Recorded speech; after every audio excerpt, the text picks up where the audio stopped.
En esta oportunidad vamos a tener a Juan Ramón Quintana, quien ha presentado su libro Contraofensiva Imperial durante el golpe de estados en Bolivia, una anatomía de violencia y el saqueo. La verdad que Juan Ramón Quintana pues siempre nos tiene acostumbrado cuando saca cualquier cosa, la verdad que lo hace una muy buena presentación y creo yo que este libro va a dar mucho que hablar. Vamos a escuchar pasajes pues de la intervención en la presentación de este libro a Juan Ramón Quintana.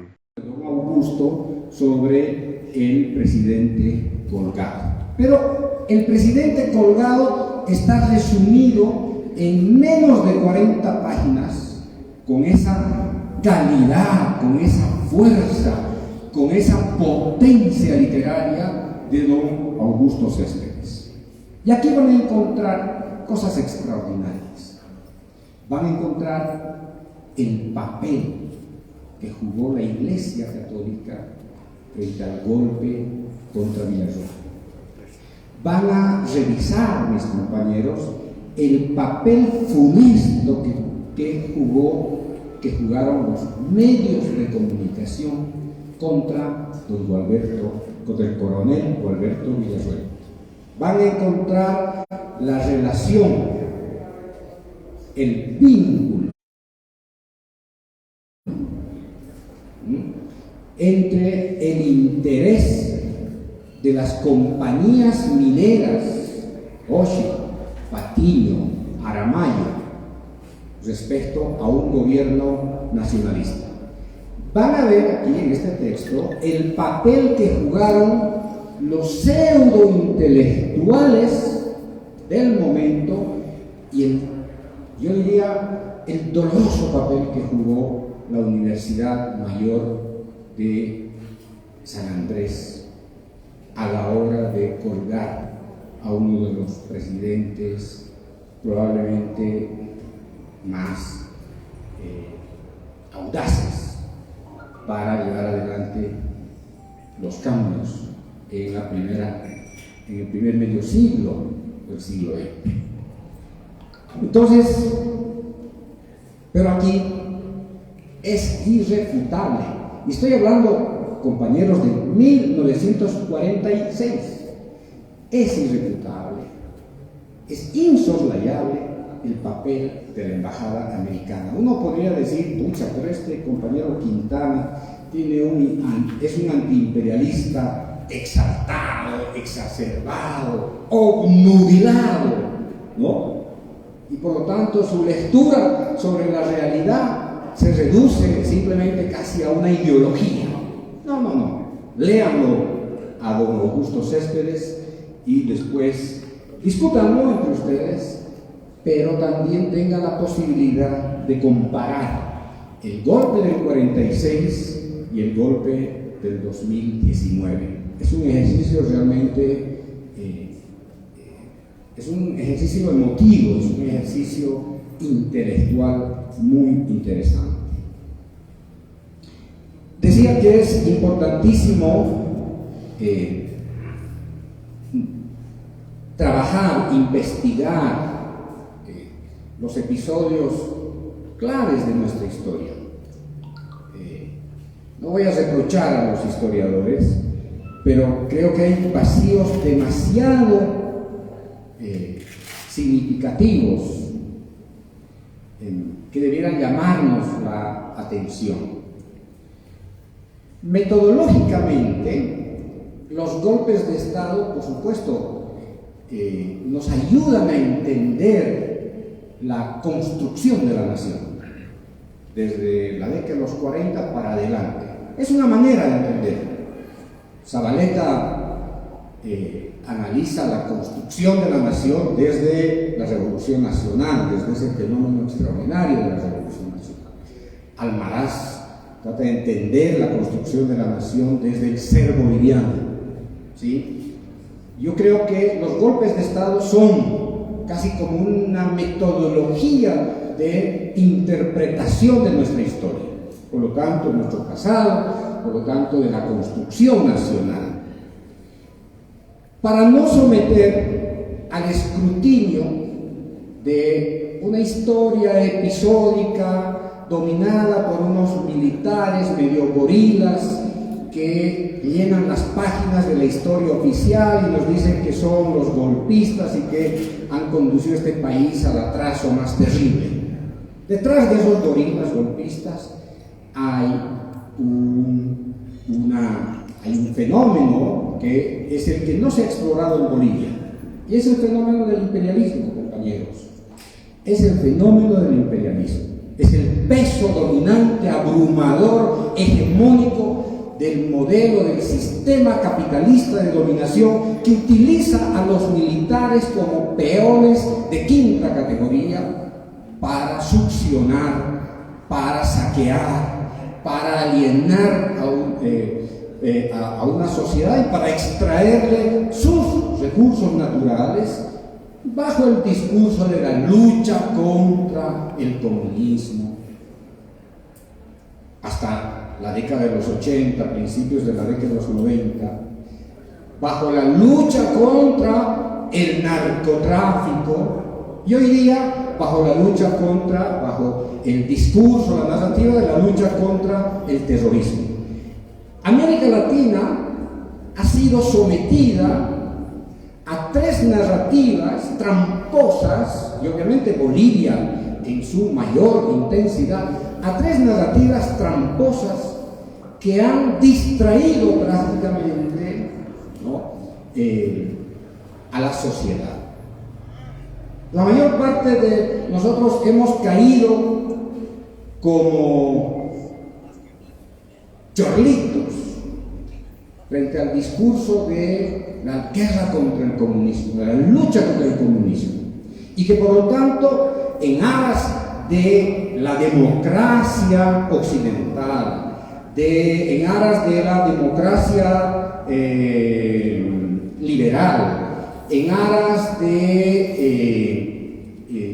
una sociedad libre, en aras de la libertad de prensa, etcétera, etcétera, nos han tenido bajo el imperativo dominante de dictaduras militares. 40 años, compañeros, 40 años que hemos sido víctimas sistemáticas de un modelo implacable que ha terminado con los proyectos, con gobiernos, con proyectos nacionalistas, con gobiernos progresistas en América Latina, en nombre de la lucha contra el comunismo. Y la lucha contra el comunismo pasaba por la obediencia, por el servilismo, por el dominio de nuestras naciones.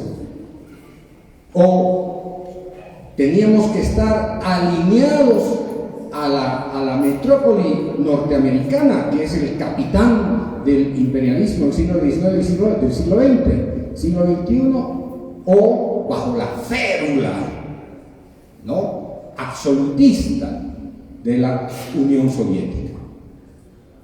Y entonces cuando algún gobierno, cuando un proyecto nacional pretendía tomar distancia de este proyecto dominante del capitalismo, cuando un presidente, un movimiento popular, cuando los movimientos populares, los obreros, impulsaban algún proyecto de liberación nacional,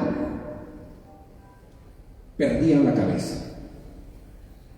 O golpes de Estado, o magnicidio.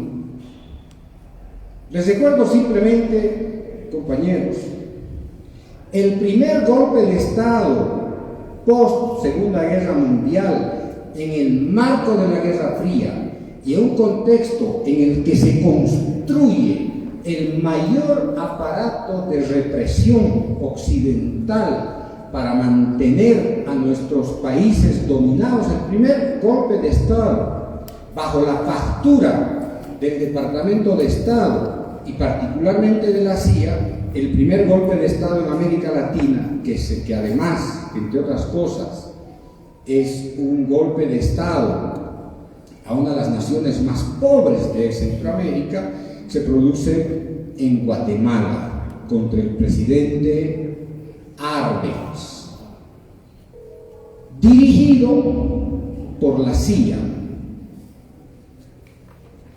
A partir de fines de la década de los 40 y de ahí para adelante hasta 1990, no existe golpe de Estado en América Latina, incluido el golpe de Estado narcoterrorista de García Meza, incluido ese golpe. No existe ningún golpe de Estado que no se haya producido bajo el guión político ideológico de la CIA, de USAID, en la década de los 80 con apoyo de la NET o del IRI. Pero todos los golpes en América Latina de la segunda mitad del siglo XX son manufactura imperial norteamericana. Todos. Esos golpes de Estado han tenido en sus entrañas también la posibilidad de los magnicidios. Les recuerdo tres. El asesinato del presidente Roldós, que tuvo la osadía de nacionalizar a las compañías petroleras norteamericanas en el Ecuador. Lo mataron. Simplemente por una decisión inequívoca de retornar sus recursos más valiosos como el petróleo a su nación. Lo mataron a Omar Torrijos, al general del pueblo, por la osadía de retornar la soberanía del canal al pueblo panameño, después de que Estados Unidos había mutilado geográficamente a una provincia de Colombia para convertir en una república Panamá y luego devorarla. Y lo mataron a Omar Torrijos. Y lo mataron a nuestro general Juan José Torres en un barrio popular en la ciudad de Buenos Aires, en manos de la AAA en el marco de la tenebrosa Operación Cóndor. Ya no les voy a relatar las otras operaciones terribles impulsadas por el gobierno norteamericano para despojar a la América Latina de la posibilidad de su integración o para despojar a las naciones de su proyecto autónomo o de autodeterminación.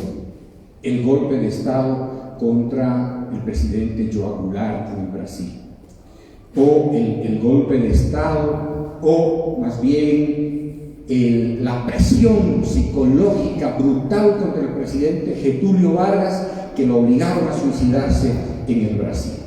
El golpe de Estado contra el propio Paz Extensor, liderizado por Barrientos, operado por la CIA. El golpe de Estado contra el presidente Allende del 73, el golpe de Estado del 76 dirigido por Videla, pero además operado por la CIA norteamericana. El golpe de Estado de García Meza, y uno dice, pero García Meza sí era un gobierno, un golpe de Estado casi autónomo. Era un golpe de Estado financiado, organizado por el FBI y por la CIA, en una disputa burocrática en el núcleo hegemónico para alinear el gobierno boliviano a la dictadura de Videla en el Brasil. Y recordarán que con el golpe de García Meza aterrizaron en Bolivia mercenarios alemanes, mercenarios argentinos, no sé, ¿te recuerdas, Sergio, que estos grupos paramilitares que son los padres putativos de la resistencia cochala, de la Unión Juvenil Cruceñista, etcétera, etcétera?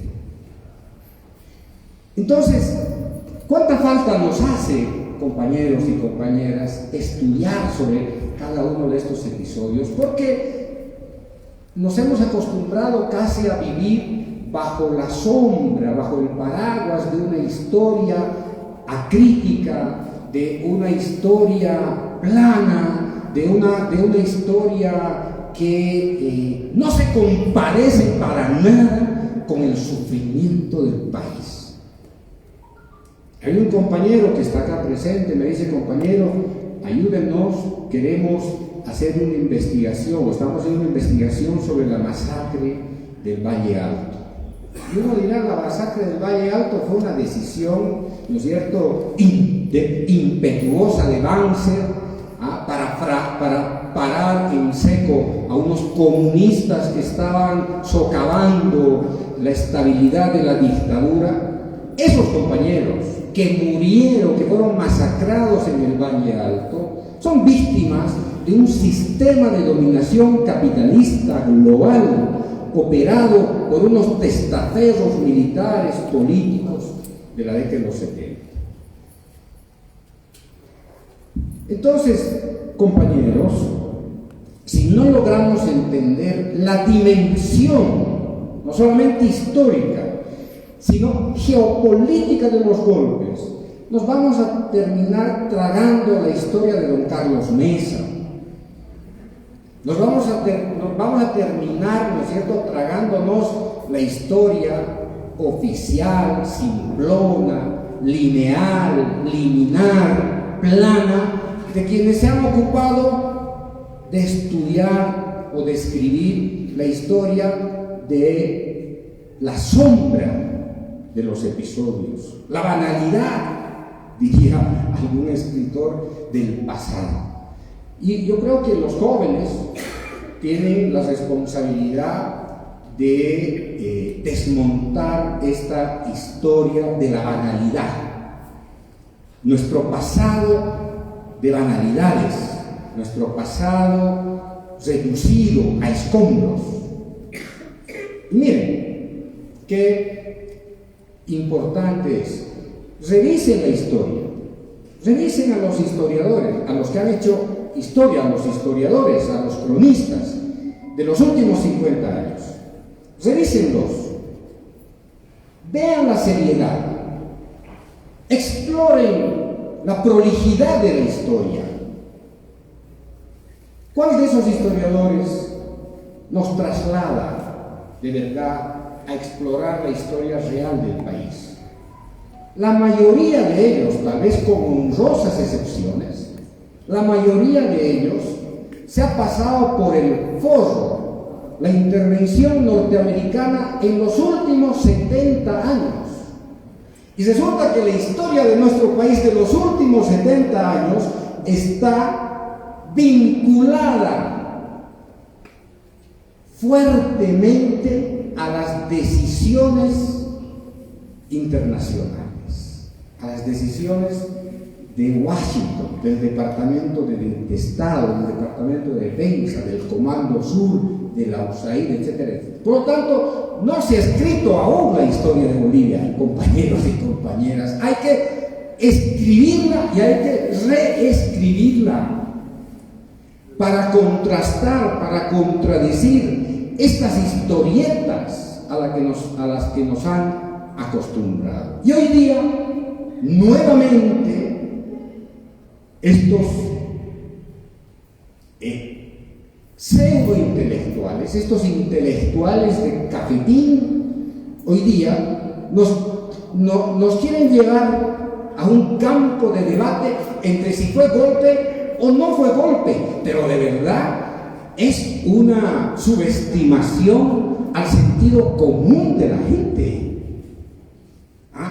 Como si el golpe del 2019 fuera producto, ¿no es cierto?, de los pititas, o fuera producto, ¿no es cierto?, del estado de ánimo díscolo, neurótico del señor Camacho en Santa Cruz, o del mal humor del Doria Medina, ¿no es cierto?, o de la neurosis de Carlos Mesa.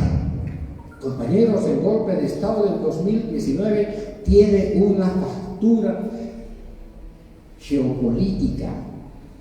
Y si no entendemos la dimensión de esta manufacturación golpista, mucho menos vamos a entender el papel que tuvieron estos peones políticos de tercera categoría. Por lo tanto, los nuevos golpes de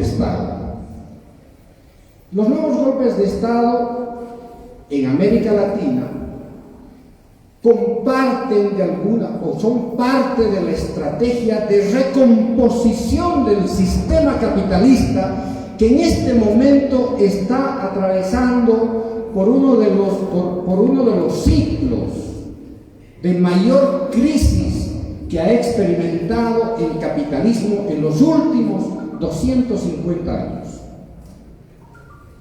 El capitalismo hoy día está viviendo una crisis de consecuencias imprevisibles.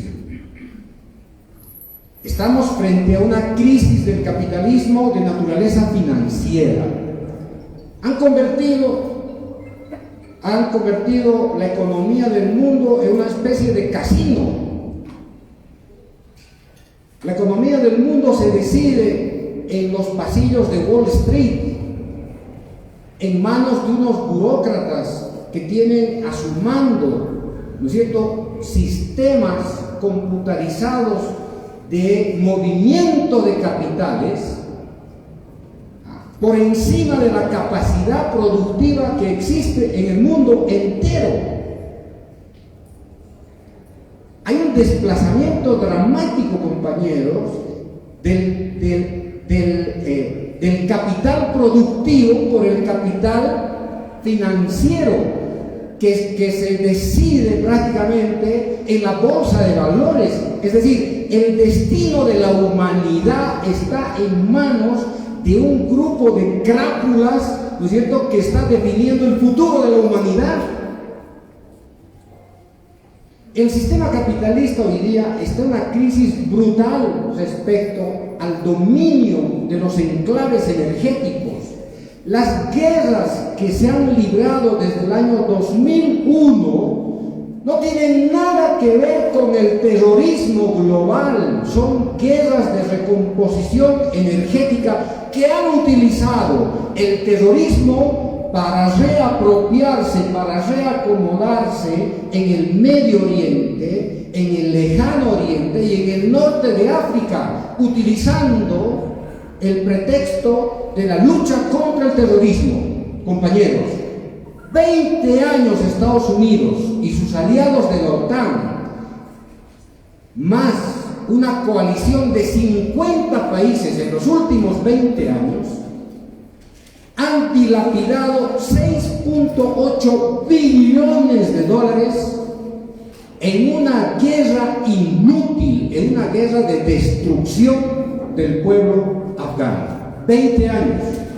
20 años en los que los medios hegemónicos de comunicación le han tomado el pelo a la sociedad norteamericana, europea y a todos nosotros, porque creían que estaban detrás de los autores de los ataques a las Torres Gemelas en Nueva York, y el objetivo de fondo era apropiarse del Medio Oriente para tener dominio central sobre el potencial energético frente a la crisis capitalista de la década de los 80, que creían que la iban a recomponer a través de las guerras. Las nuevas guerras son una manufactura emprendida en el marco de la recomposición, de la búsqueda de un nuevo orden económico, en el marco del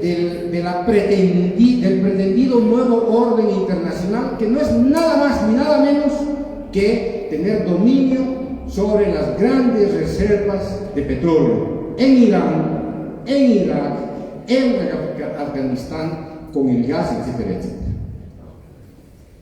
De la misma manera que la lucha contra el narcotráfico fue una tomadura de pelo hasta el día de hoy, hace 10 días los norteamericanos nos acaban de decir que Bolivia no cumple los estándares de compromiso internacional en el marco de la lucha contra el narcotráfico. Esas son pamplinas, compañeros.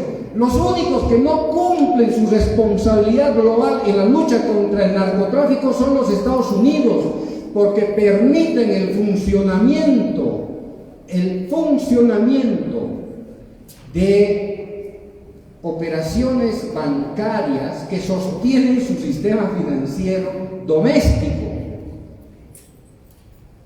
Porque la lucha contra el narcotráfico en la década de los 80 también sirvió para recomponer su hegemonía a la caída del muro de Berlín y de la eclosión de la Unión Soviética. Fue un proyecto de recomposición también a escala internacional, en el cual ellos son los que reciben los mayores beneficios de esas estrategias, porque tienen que producir más armas para la venta a los mercados internacionales. Vean México. México pone los muertos, Estados Unidos pone las armas.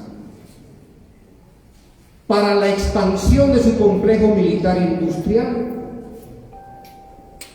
para lavar dinero, ellos que dicen que luchan contra la corrupción a escala global, son Estados Unidos es la primera lavandería del sistema informal de la economía del narcotráfico.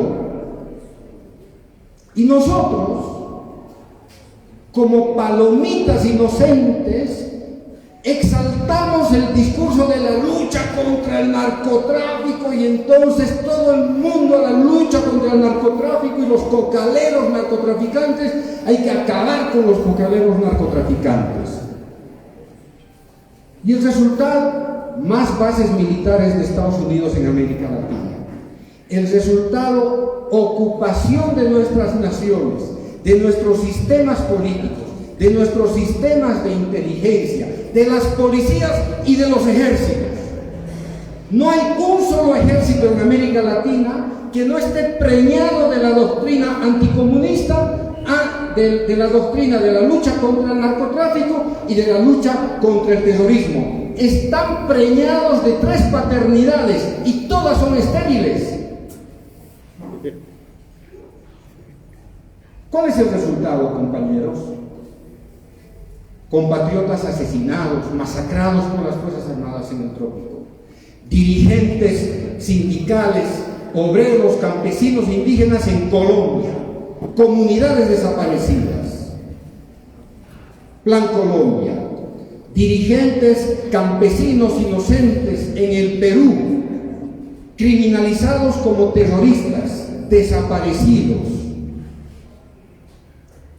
Resulta que el narcotráfico ha sido el mejor pretexto para la intervención de los sistemas políticos. Recuerden la década de los 80 y los 90.